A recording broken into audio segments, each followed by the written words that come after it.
Hey, be me 41, lead software engineer, name's Mike, or whatever, doesn't matter. Been at the same mid-sized tech shop like 12 years. Not FA-ang, not flashy, just a steady company that sells boring enterprise software to other boring companies. Money's decent work is hard enough to stay awake, used to be full of actual adults. My career rulebook was always simple. Show up, write clean code, solve the ticket, collect check, go home. No ladder climbing cosplay, no Slack drama, no personal brand. Just ship good stuff and disappear for like a decade. It worked perfectly because my old boss, Rick, was the kind of manager you forget exists. Used to code back in the day. Understood what "this will take time" means. His whole management style was hit your deadlines and don't make me babysit you. If the sprint was on track and the code didn't look like spaghetti, he didn't care. Didn't care if you rolled in at 9:07. Didn't care if you wore a hoodie and sneakers. Didn't care if you ate lunch at your desk like a raccoon. Team ran like a machine. Couple senior devs, me included, some solid mid-level guys, two juniors who actually had potential. We had women on the team too. One of them, Rachel, is hands down the best database architect I've ever seen. Nobody gave a crap about anything except competence. Felt like a real meritocracy. Then Rick announces he's retiring. We throw the usual lame office party. Sheet cake, awkward speeches, "we'll miss you," blah blah. Then everyone just quietly waits to see who replaces him. We're all hoping they promote from inside. Maybe one of the other senior guys, someone who knows the codebase. Instead, we get Lauren. She starts sometime early summer. First email introduces her as Director of Engineering Enablement. None of us know what the hell enablement even means, but it's the first of a whole vocabulary list that's about to ruin my life. Day 1. She schedules a mandatory 9 a.m. synergy. Welcome. Rick's meetings were stand-ups. Short, boring, useful. 15 minutes and you're free. Lauren's meeting is in the big conference room. There's a fruit tray. There's expensive coffee with handwritten labels. Red flag immediately. She stands up like she's hosting a talk show. "Hi everyone, I'm Lauren. My pronouns are she, her, and I'm so excited to join you on this journey. It's an office, not the Oregon Trail." Then she goes around the table and makes everyone introduce themselves. Name, role, and pronouns. Air turns to pure cringe. Older guys who've been coding since dial-up just stare like they're trying to parse a foreign language. Our infrastructure dude, Gary, is sitting there looking like someone unplugged him. He finally goes, "I'm Gary. I keep the servers alive." Lauren does this tight little smile that's somehow polite and insulting at the same time. "And your pronouns, Gary?"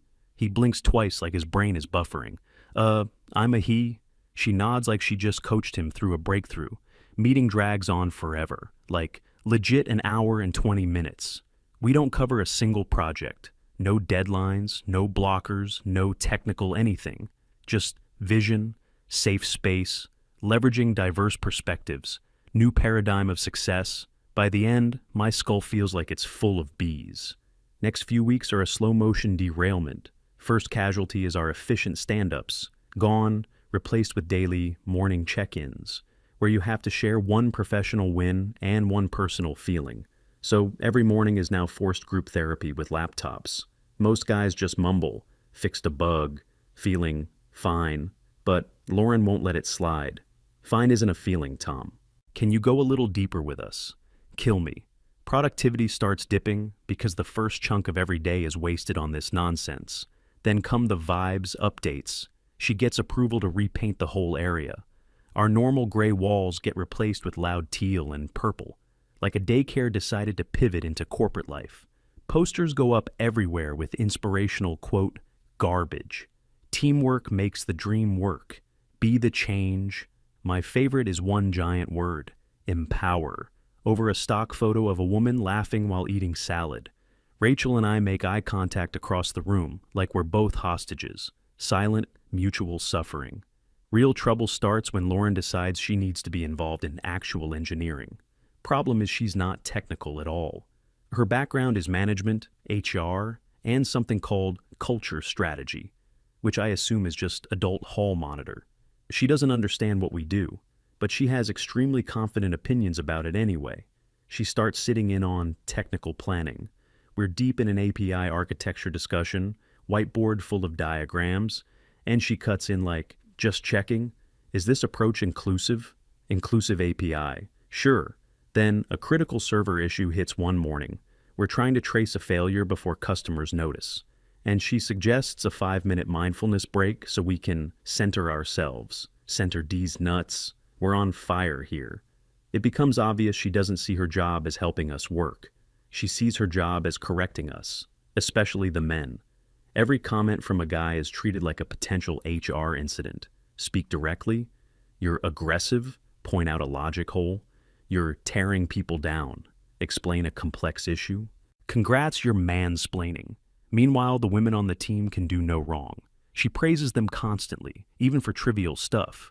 Great job leveraging synergy in that email, Amanda. It's patronizing to them and insulting as hell to the rest of us. Most rage-inducing moment hits like 2 months into Lauren's little kingdom. We're getting hammered by a nasty database slowdown. Whole platform feels like it's moving through syrup. Big client breathing down our neck. Hard deadline. No wiggle room. We call a meeting to figure out a fix before everything catches fire. I'm up late the night before, half caffeinated, scribbling out a plan on a notepad, simple practical stuff, rework a few indexes, identify the worst queries, push certain reads to a replica so the main DB can breathe. Nothing fancy, just a clean, stop the bleeding solution. Next morning, conference room, whiteboard, ready. Everyone looks tired and annoyed because we all know this is serious. I stand up with the marker and start laying it out. Step 1. Find the slowest queries and confirm what's choking. Step 2. Add these indexes on these tables. Step 3. Route this chunk of traffic over here to the read replica. I'm halfway through explaining why it fixes the bottleneck when Lauren interrupts. Mike, hold on. Room goes quiet like somebody unplugged the air conditioner. She stares at me like I just kicked a puppy. I'm feeling like your tone is a little forceful. Forceful in an emergency meeting. We want this to be a collaborative space where everyone feels comfortable sharing. Right now, you're dominating the conversation. I just stand there with the marker in my hand like an idiot. I'm not dominating, I'm explaining the fix. She keeps going. It feels like you're telling us what to do, not discussing with us. This top-down communication can discourage diverse input. I honestly don't know what to say. I wasn't being harsh, I was being clear. This isn't a book club discussion, the database is dying, so I just sit down, completely deflated. Awkward silence hangs over the table. Nobody wants to talk because nobody wants to get scolded next. Then Rachel clears her throat. Lauren, if I could maybe build on what Mike was saying. Lauren lights up like it's Christmas morning. Of course, Rachel. Please. Rachel walks up to the board, erases a couple of my lines, draws the exact same thing back, just angled a little different. Then she explains my plan, my exact plan, word for word and meaning. Only difference is, she wraps it in soft pillows. What if we considered taking a look at the slow queries first? Maybe we could explore creating a few new indexes in these areas. I'm just wondering if diverting some red traffic to a replica could be an option. It's my solution wearing a cardigan and speaking in question marks. She finishes, and Lauren looks like she's about to clap. Yes, Rachel, team, that's exactly what I mean. A truly collaborative, inclusive approach to problem solving. Wonderful. Let's move forward with that. And just like that, the fix is now Rachel's idea. I sit there watching it happen in real time. Rachel catches my eye afterward, gives me this look that's half apology, half, "Are you seeing this crap too?" She knows what happened. Everyone in that room knows what happened. But in Lauren's brain, a good idea from a guy is aggression. The same idea from a woman is brilliance. After that, I basically mentally clock out. I still do my job. I still write code, squash bugs, hit deadlines, keep the lights on, but I stop talking in meetings, stop volunteering suggestions, stop trying to help the group. If someone needs something, I'll help them one-on-one at their desk. Quietly, no audience, no risk of getting publicly slapped for having an opinion. Couple other senior guys do the same thing. We all just go into survival mode. Meetings turn into these weird silent events. Lauren talks. a few of her chosen favorites talk. Everyone else stares at the table and prays it ends. Output starts slipping because the people who actually ship stuff aren't engaged anymore. Lauren doesn't notice or doesn't care. Her updates to upper management are all sunshine and rainbows. Amazing culture shift, transformative environment, incredible progress. Months go by like that. Office mood turns grim. Everyone just wants to be invisible. We keep thinking it can't get worse. We're wrong. One Tuesday afternoon, calendar invite hits everyone. Mandatory department-wide meeting, 4 p.m. Subject line, a bold new initiative. Great. We shuffle into the big conference room like prisoners. Lauren's up front by the projector. She's smiling wider than I've ever seen her smile, like she knows she's about to do something horrible and can't wait. Team, she starts. I'm so incredibly proud of the progress we've made in building an inclusive and supportive environment. Click. First slide is the usual stock photo. Diverse group of people laughing in a glass conference room. But the work is never truly done. We have to strive to do more, to be better allies, and to dismantle systemic structures that hold people back. I can feel my soul trying to crawl out of my body through my ears. She pauses like she's expecting applause, dead silence, then she hits us with it. That's why I'm thrilled to announce that starting next month, we're launching our Male Allyship and Mentorship Initiative. She holds the pause again, dramatic like it's a movie trailer. Still no applause. Click. Next slide is bullet points. She explains it like it's some noble mission. Address historical imbalance in professional development. Translation, all the men are getting assigned extra unpaid work. Every single guy on the engineering side is required to be a mentor. Every new or junior woman gets paired with a male mentor. We're supposed to help them navigate the company, learn new skills, advance their careers. Lauren frames it like we should be grateful for the opportunity to give back. Then someone asks the obvious question, what's the time commitment? Lauren's cheerful as hell. Oh, it's very manageable. Only a minimum of about 3 hours per week. And of course, that will be on your own time. Evenings, weekends, lunch breaks, whatever works for you and your mentee. Low murmur spreads through the room. Mandatory unpaid labor in our personal time. Another guy raises his hand. Is there a similar mentorship program where women mentor new male employees? Lauren actually laughs. Short, sharp, dismissive laugh. Why would we do that? Lauren says it like the answer is obvious and we're all idiots for even asking. The entire point is correcting an imbalance. Women face systemic barriers every day. Men don't need that kind of support. This is about men stepping up and doing the work of allyship. She's looking at us like a teacher staring down a classroom of dumb kids. The sheer unfairness of it hits me like a slap, because it's not really mentorship. It's not really helping anyone. It's punishment. Salt the earth payback for the crime of being born male. Mandatory free labor as penance for sins we didn't commit. My brain flashes back to the whiteboard fiasco. All the times I got shut down, talked over, treated like a threat just for being direct. This isn't an opportunity. It's a middle finger with HR branding on it. Lauren wraps up her slide deck like she just delivered a TED Talk.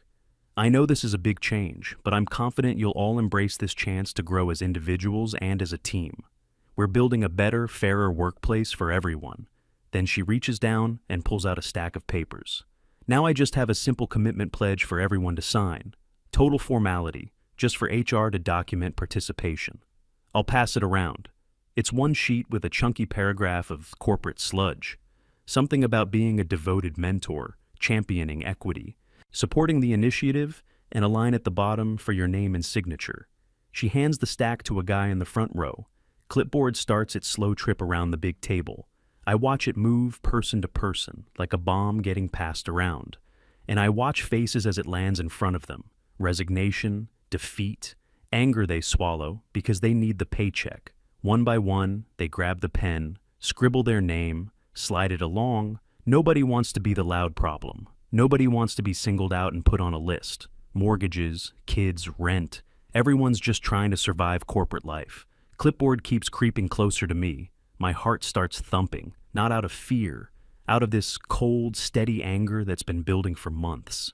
I think about all the extra hours I've given this place. late nights fixing busted deployments, weekends spent patching emergencies while everyone else is at brunch. All the times, I've helped juniors quietly because it's the right thing to do. No credit, no fanfare, just, yeah, I'll show you how to do that. And now I'm being told it's still not enough. Now I have to be forced into it, on my own time, like I'm being assigned ideological community service. Guy next to me signs and slides the clipboard over, pen and paper land right in front of me. Room goes weirdly quiet. I can feel eyes on the side of my face. Everyone knows I stopped participating in meetings. Everyone knows I've been keeping my head down. They're probably expecting me to just sign so we can all go home. Lauren's watching from the front with that same smug little grin. The grin of someone who thinks the game is already over. I pick up the pen, hover it over the signature line, and then I set it down. Pick up the clipboard without writing a thing, and I slide it calmly to the next guy. You could hear the silence change, like the whole room sucked in one huge breath without making a sound. Lauren's smile drops instantly, like someone yanked a curtain down. Her face goes pleasant to confused, confused to disbelief, disbelief to pure anger. She steps forward. Voice goes low, sharp. I'm about to ruin you tone. Mike, I don't see your signature. I look up and meet her eyes. That's correct, I say. My voice is steady, almost boring. Is there a problem? She asks, dripping threat. Yeah, I say. I'm not doing mandatory unpaid work on my personal time. Her cheeks start turning red. She's not used to anyone pushing back. She's used to people folding. This isn't about work, Mike. This is about commitment to our company values of equity and inclusion. Are you saying you don't share those values? There it is. The traps say no, and you're a monster. Say yes, and you're signing away your nights and weekends. We both know what she's doing. I don't bite. I'm saying I'm not signing that paper. I repeat. Flat, calm, no speech, and that's when she blows up. The corporate mask doesn't slip. She rips it off and stomps on it. I cannot believe the arrogance, she yells. Voice echoes off the walls. Whole room goes statue still. After everything we've discussed about male privilege and active allyship, you choose to take this selfish stand. She starts pacing in front of the whiteboard, arms flailing like she's conducting an orchestra. This is exactly the toxic behavior this initiative is designed to address. The refusal to acknowledge your privilege. The unwillingness to do the bare minimum to support your female colleagues. She's basically screaming now, face red, jaw tight, eyes wide. Everyone else freezes, staring at their hands, at the table, at the ceiling, anywhere but at her or me. They look like hostages praying the camera doesn't pan to them. She finally stops pacing and jabs a finger right at me. You know what? I'm done being nice. We're addressing this right here, right now. You are going to explain to this entire team why you think you're so special you don't have to participate. You are going to explain your misogynistic attitude to every single person in this room. She's standing there breathing hard, waiting for me to snap. She wants me to yell, wants me to get emotional, wants me to prove I'm the unstable, angry guy she's been selling to everyone. But the weird thing is, I'm not angry anymore. The anger already did its job and burned itself out. What's left is cold and heavy, certainty. I scan the room. Half the people are staring at their shoes like they're afraid eye contact counts as participation. I see Rachel looking straight at me with this tight, pained expression. I see Gary, stone-faced, like he's watching a car crash in slow motion. They deserve an explanation, not for Lauren, for them. I take a slow breath, push my chair back, stand up, not giving this speech from a seated position like a scolded kid. All right, I say, voice cutting through the tension. You want an explanation? Fine, you'll get one. I look right at Lauren. This isn't the first time I've worked at a place that tried to roll out a progressive initiative like this. About 7 years ago, I was at a different company. I was younger, dumber, more optimistic. I actually believed the slogans. I pause, let the memory come back. We had a manager there who sounded a lot like you. Same buzzwords, same ideology, same obsession with sponsorship and amplifying voices. She constantly talked about giving women a leg up in tech. Then we hired a new junior dev, call her Hannah. Smart, motivated, clearly capable. But she was getting chewed up by our code base. Big system, ugly legacy parts, the kind of thing you only learn by bleeding on it. Manager makes this huge show of encouraging senior men to mentor junior women. Not technically mandatory, just heavily encouraged, the kind where saying no makes you look like a villain. I took it seriously. I thought it was the right thing, so I volunteered to mentor Hannah. I start pacing a little, same way Lauren was pacing. Not dramatic, just steady. My voice stays even. This isn't a tantrum, it's a report. For the next year, I poured time into her. Stayed late, 2 or 3 nights a week, walking her through our server architecture. Spent lunches at the whiteboard drawing diagrams so she could actually visualize data structures. If she got stuck, I'd hop on calls after hours to help her debug. Once I even took a Sunday afternoon because she was panicking before a Monday deploy. I taught her everything I knew, shared my personal code libraries, tools I'd built over years to make my own job faster. Little shortcuts and habits you don't get from college or boot camps. How to read logs properly. How to isolate a bug without thrashing. How to argue for a design choice without sounding like an idiot. Gave her my best, and she learned fast, soaked it up. Her performance shoots up. Manager starts praising her in meetings. Upper management notices. She becomes the shiny example. Look what happens when men become true allies. And, honestly, I was happy for her, genuinely. Her wins felt like my wins, like I'd helped build something good. But here's the other part. At the same time, I was leading a massive project. My project, complete overhaul of our core backend. The big ugly heart of the product that everything depended on. Most complex thing in the company at that time. I designed the architecture from scratch, not facilitated, designed. I lived inside that project for over a year, pulling 60-hour weeks like it was normal, because I was aiming for a promotion. Lead architect, that was the carrot. Hannah was on that project too. Junior role, small pieces, and I used it as a teaching tool for her. Walked her through decisions. Explained why we chose one trade-off over another. Showed her what clean looks like when the stakes are high. I wanted her to understand the why, not just the what. Fast forward to final presentation day. The big one, executive board, go or no-go decision for launch. Meeting set for 10 Sonder a.m. I get in at 6:45 to prep, slides ready, demo, ready. I'm proud of it. Tired, but proud at 9:30, my boss calls me into her office. I walk in and Hannah's already sitting there. She looks nervous, hands folded, doing the I'm innocent posture. My boss has this serious face like someone died.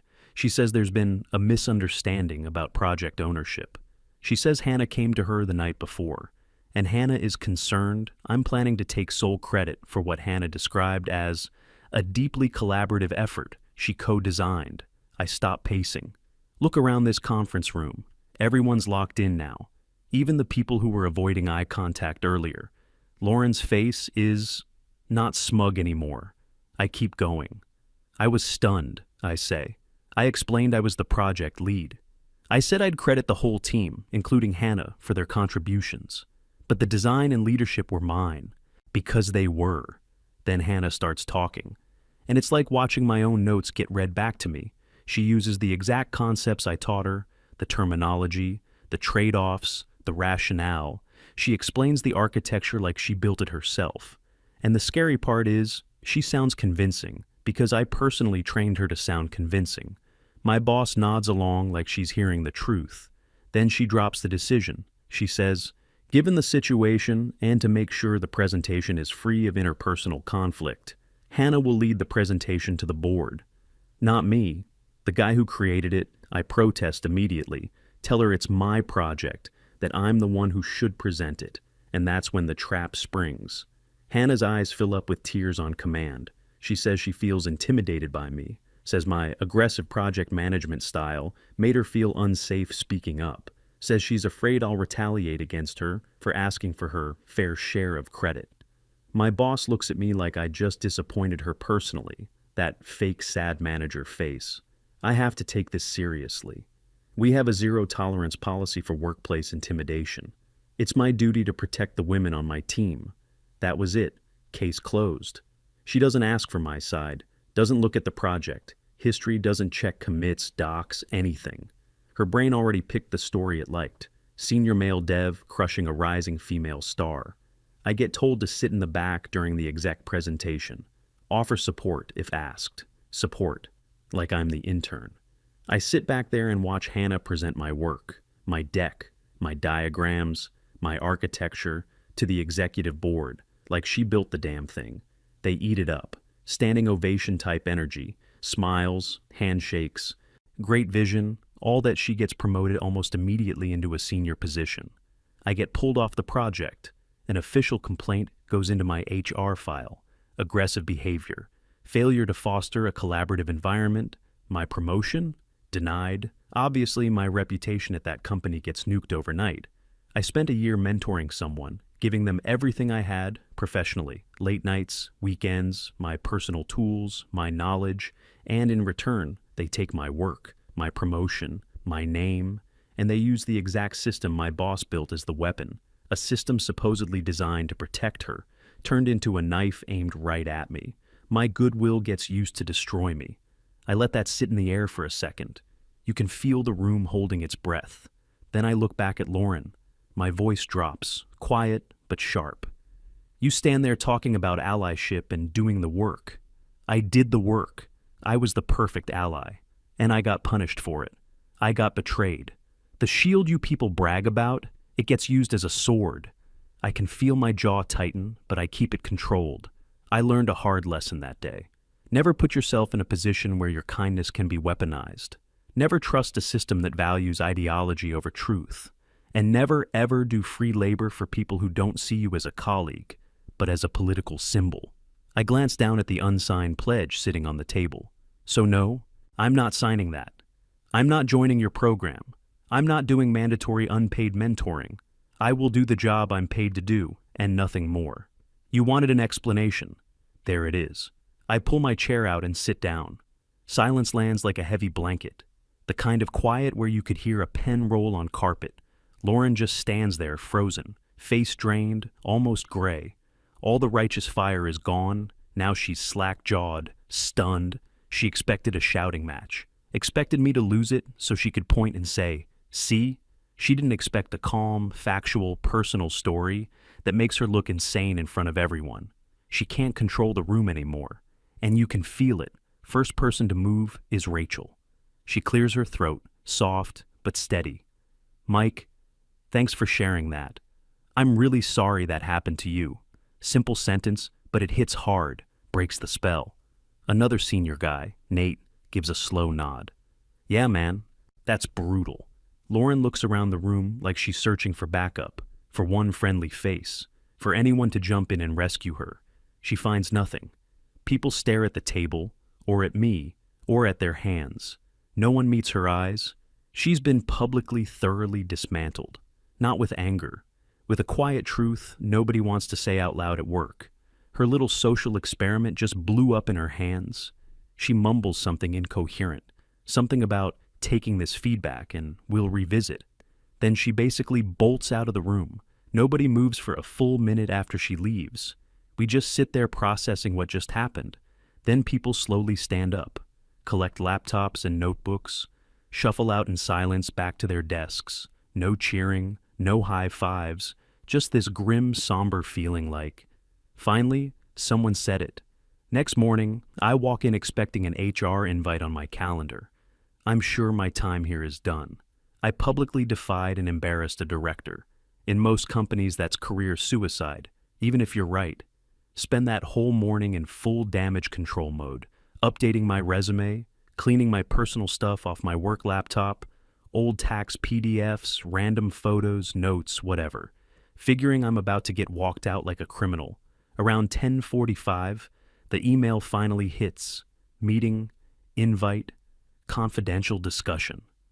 My stomach drops straight into my shoes. Invite list makes it worse. Head of HR, and the VP over our whole division. Yeah, okay, I'm cooked. I head up to the executive floor like I'm walking to the gallows. Carpet's nicer up there. Air smells like expensive cleaning products and fear. I step into a glossy conference room with a big glass table. VP's already there. Stern dude in his early 60s. Looks like he hasn't laughed since the Reagan administration. HR director's there too. Woman, I've only seen a handful of times at company events. They motion for me to sit. I brace for the termination speech, the "this isn't working out" smile, but it doesn't come. HR director starts, voice carefully flat.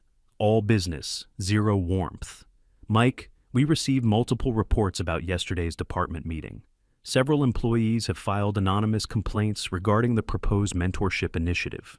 My eyes widen a little before I can stop it. Complaints plural, so it wasn't just me. VP leans forward next, no fluff. Let me be blunt. What Lauren proposed was not a company-sanctioned program. It wasn't vetted by HR. It wasn't reviewed by legal. He looks me dead in the face like he's trying to drill through my skull. Forcing one gender to perform unpaid labor for the benefit of another isn't just bad policy. It's potential gender discrimination. It's the kind of lawsuit we would lose spectacularly. We don't pay lawyers 7 figures a year, so our own managers can manufacture liability. I just sit there stunned. They're not mad at me. They're mad at her. HR director keeps going, same neutral tone. We also reviewed her performance since she took over. We've seen the project delays. We've seen the drop in morale. And now these complaints. It's clear that while she may have good intentions, her management style is not a fit for this team or for this company's risk profile. That's when it clicks. They're not defending her. They're building a file on her. My story isn't the whole case. It's the spark that lit up all the gasoline. My refusal forced the situation into daylight. VP relaxes back a bit and actually softens his tone. We appreciate you being candid, both yesterday and in your prior conduct here. You're a valuable technical asset. We want you to stay. He gestures at the HR director. This meeting is to reassure you the situation is being handled. The initiative is canceled effective immediately. I just nod because my brain is still catching up. Meeting ends like 5 minutes later. I walk back downstairs in a fog, like I'm floating. No firing, no punishment. I didn't lose. Somehow I won. Justice, when it came fast and quiet. Week later, company-wide email pops up. Subject line full of fake enthusiasm. Exciting organizational updates. Turns out Lauren is getting promoted. New title, senior strategist, internal culture alignment, which is corporate for "we don't know what to do with you." They move her to a different building. Tiny windowless office that used to be a storage room. No team, no direct reports, no real responsibilities. Just research industry trends and produce strategic reports, aka write documents nobody will ever read. Corporate Siberia, career graveyard. They don't fire her because then she gets to sue and do the victim tour. Instead, they make her irrelevant, pay her to disappear. Then the funniest part, they beg our old boss to come back on a temporary contract. Rick, out of retirement for the save. First thing he does is cancel the mandatory morning feelings circle. Like, immediately. Second thing is the office gets repainted. Goodbye teal and purple daycare walls. Back to calm professional gray. All the Empower posters and DreamWork garbage come down. The atmosphere shifts almost overnight. Tension drains out of the place. People start talking again, laughing again, arguing about actual technical stuff instead of vibes. Productivity shoots back up, like someone removed a weight from the engine. And nobody ever mentions Lauren again. Not in emails, not in meetings, not even as a joke, like it was a bad dream we all silently agreed to bury. But something did change. I notice it in little ways. People listen when I talk now, not because my code got better, but because they saw what happened. They saw me take a risk nobody else wanted, say out loud what everyone was thinking, and not fold. It's this quiet respect that just hangs around. A few days after Rick's back, I'm working late at my desk. Office mostly empty, just keyboard noise and humming lights. Rachel walks over with 2 mugs of coffee. Doesn't make a big production of it, just sets one on my desk. I look up. "Thanks," I say. She gives me a small, real smile. "Anytime." Then she goes back to her desk like nothing happened. We both get back to work. Tiny gesture, but it hits harder than any promo or public praise. I take a sip, look at my screen full of code, and for the first time in months, I feel like I've got my peace back, and I didn't have to trade my dignity to keep it.